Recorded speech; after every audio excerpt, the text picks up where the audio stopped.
English के सबसे ज़्यादा यूज़ होने वाले ये 5 स्ट्रक्चर है, एडवांस स्ट्रक्चर है, ठीक है। जैसे देयर इज़ टू बी, होना तय है, कोई भी काम होना तय है तो वहाँ पर इसका इस्तेमाल कैसे होता है।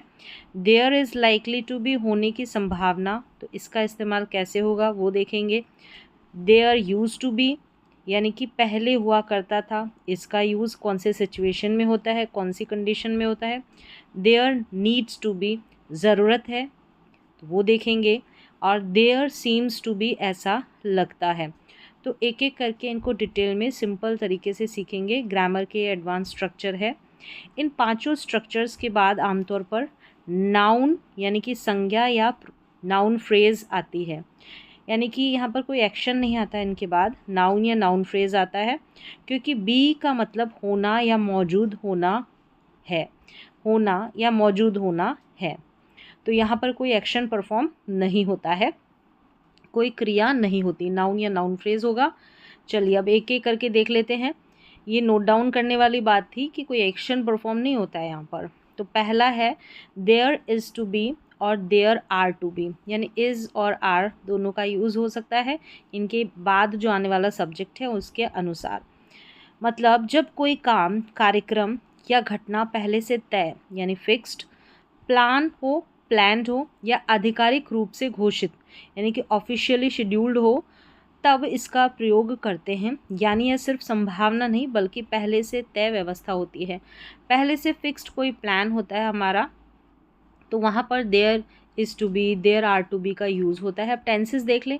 प्रेजेंट में देयर इज़ टू बी और देयर आर टू बी का यूज़। पास्ट में there was to be, there were to be, यानी कि प्रेजेंट और पास्ट में ये इनकी वर्ब्स आ जाएगी।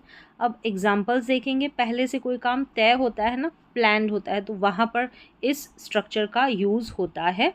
जैसे there is to be a test tomorrow, कल टेस्ट होना तय है, पहले से फिक्स्ड है, ठीक है। कल होने वाला है, होने वाला तो फ्यूचर में, लेकिन पहले से तय है और प्लान्ड है, तो हम इस स्ट्रक्चर का यूज़ करेंगे देयर इज़ टू बी या there are to be. Tense के अनुसार करेंगे। प्रेजेंट की बात हो रही है, पास्ट की बात हो रही है, अगर पास्ट की होती तो वॉज वर का यूज़ कर देंगे। फिर देखें यहाँ पर there is to be a meeting at 10 AM, यानी कि सुबह 10 बजे मीटिंग होना तय है, ये भी फिक्स्ड है, सुबह होना है। अब होने को तो फ्यूचर में ही होता है, लेकिन तय प्लान के लिए यानी फिक्स्ड प्लान के लिए यहाँ पर हम इस स्ट्रक्चर का यूज़ करते हैं। अब देखें यहाँ पर लिखा है कि आज रात 5 मेहमान आने वाले हैं। There are to be 5 guest tonight. अब यहाँ पर इस 5 के अनुसार, ठीक है, इस 5 के अनुसार यानी कि 5 गेस्ट है ना, 5 है, तो इसके अनुसार यहाँ पर आर का यूज़ हुआ है, इज़ का यूज़ नहीं हुआ। तो हमें बाद में आने वाला जो नाउन है उसको देखना है, सिंगुलर है या प्लूरल है, उसके अनुसार इज़ और आर का यूज़ होगा। तो यहाँ पर आपको समझ में आ गया there is to be, there are to be, there was to be, there were to be का यूज़ कब, कैसे, कौन से सिचुएशन में होगा। फिर है there is likely to be या there are likely to be, मतलब जब किसी चीज़ के होने की संभावना, पॉसिबिलिटी हो लेकिन पक्का न हो, तब इसका प्रयोग करते हैं। यानी अनुमान लगाया जा रहा है कि ऐसा हो सकता है, अनुमान लगाते हैं, गेस करते हैं, और संभावना होती है तो वहाँ पर। और किन टेंस में, प्रेजेंट और पास्ट में यूज़ होता है there is likely to be और there are likely to be, ये प्रेजेंट में। वही there was likely to be, there were likely to be, ये पास्ट में। एग्जाम्पल्स देखें। There is likely to be rain today, तो संभावना होने की बात है कि आज बारिश होने की संभावना है। भारी ट्रैफिक होने की संभावना है, पॉसिबिलिटी है, तो ऐसा गेस करते हैं there is likely to be heavy traffic, तो वहाँ पर इस स्ट्रक्चर का यूज़ होता है। लाइकली टू बी, संभावना, कुछ बदलाव होने की संभावना है, ठीक है, ऐसी पॉसिबिलिटी है, संभावना है, तो there are likely to be some changes, तो ये वाला स्ट्रक्चर यूज़ हो जाएगा। फिर है नंबर 3 पर हमारा अगला structure there use to be, मतलब जब कोई चीज़ पहले मौजूद थी या हुआ करती थी लेकिन अब नहीं है, तब इसका प्रयोग करते हैं। अब किन टेंसेस में इसका यूज़ होता है, यह खुद पास्ट हैबिट या पास्ट स्टेट बताता है, इसलिए यूज टू का प्रयोग होता है। जैसे कि ये खुद ही पास्ट में है, there use to be a park here, यहाँ पहले एक पार्क हुआ करता था, पास्ट की बात ही ये दर्शाता है। There use to be a school, देखिए नाउन या नाउन फ्रेज का ही यूज़ हो रहा है, कोई एक्शन नहीं आ रहा है इन सभी सेंटेंसेस में।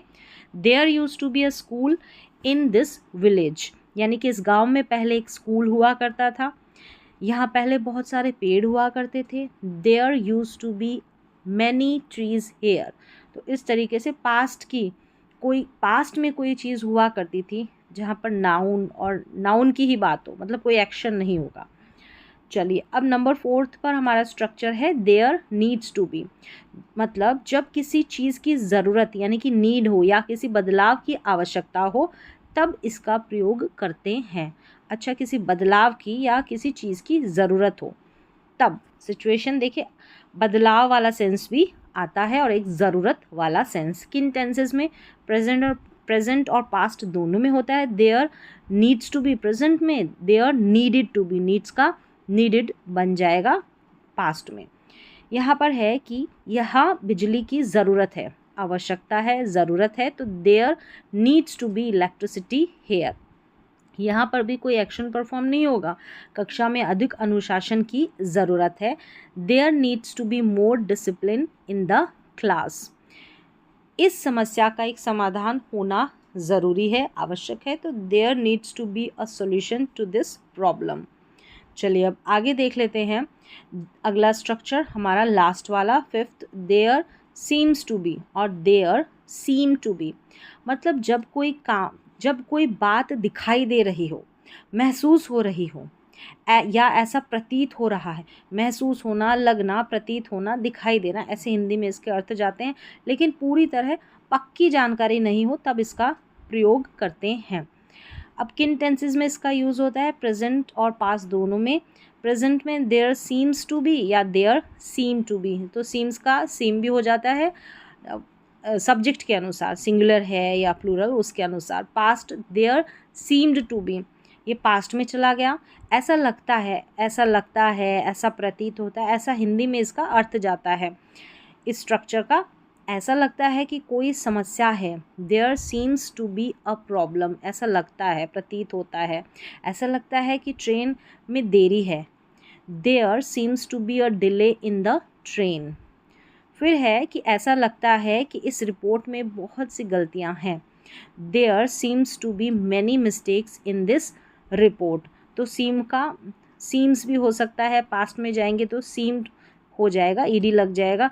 तो यहाँ पर क्या मतलब था कि जब कोई बात दिखाई दे रही हो, महसूस हो रही हो, ऐसा प्रतीत हो रहा हो, लेकिन पूरी तरह पक्की जानकारी ना हो, एक तरीके से पक्का नहीं होता, एक तरीके से पॉसिबिलिटी वाला सेंस आता है। तो ये टोटल यहाँ पर 5 एडवांस स्ट्रक्चर किस तरीके से फ्रेम हुए हैं, किस तरीके से बनाए जाते हैं, किस तरीके से कौन से सिचुएशन में यूज़ होते हैं, कौन से टेंस में यूज़ होते हैं, तो ये कंप्लीट कॉन्सेप्ट यहाँ पर आपका क्लियर हो गया होगा।